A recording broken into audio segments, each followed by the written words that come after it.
रोजच्या मारहाणीला कंटाळून पत्नीनेच पतीचा गळा काळ्या वायरने आवळला. बीड जिल्ह्यातील अंबाजोगाई तालुक्यातील पाटोदा गावात घडलेल्या या धक्कादायक घटनेने संपूर्ण परिसर हादरला आहे. नमस्कार, आपण पाहत आहात न्यूज लोकमन. आपल्यासमोर एक धक्कादायक बातमी येत आहे.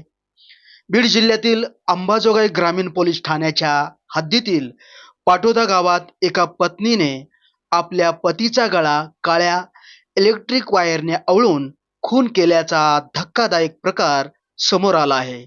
या प्रकरणी अंबाजोगाई ग्रामीण पोलीस ठाण्यात भारतीय न्याय संहिता कलम 103 आणि 115 सहकलम 2 अंतर्गत गुन्हा दाखल करण्यात आला असून मृताच्या मुलानेच या प्रकरणी फिर्याद दिली आहे.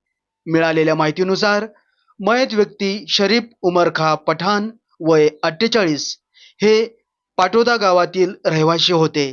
ते पाटोदा ग्रामपंचायतमध्ये सेवक म्हणून कार्यरत होते. FIR मधील प्राथमिक माहितीनुसार मयत व्यक्ती दारूच्या नशेत घरी येऊन पत्नीला वारंवार मारहाण करत असल्याचा उल्लेख आहे. रोजच्या त्रासाला आणि मारहाणीला कंटाळून पत्नीने टोकाचे पाऊल उचलल्याचे फिर्यादीत नमूद करण्यात आले आहे. घटना 28 जूनच्या रात्री घडल्याचे सांगितले जात आहे. त्यावेळी आरोपी पत्नीने घरातील काळ्या रंगाची वायर घेऊन पतीचा गळा आवळला. त्यानंतर त्याच्या जिवेवर बेतल्याने त्याचा मृत्यू झाला, अशी प्राथमिक माहिती पोलिसांच्या गुन्हा नोंदीत नमूद करण्यात आली आहे. या प्रकरणात मृताचा 24 वर्षीय मुलगा फिर्यादी असून मृताची पत्नी नसिरीन शरीफ पठाण हिला आरोपी करण्यात आले आहे. घटनेची माहिती मिळताच अंबाजोगाई ग्रामीण पोलिसांनी घटनास्थळी धाव घेत पंचनामा केला आणि पुढील तपास सुरू केला आहे. महत्त्वाची नोंद म्हणजे ही माहिती प्राथमिक FIR मधील आरोपावर आधारित आहे. न्यायालयात दोष सिद्ध होईपर्यंत आरोपीला कायद्याच्या दृष्टीने दोषी मानले जात नाही.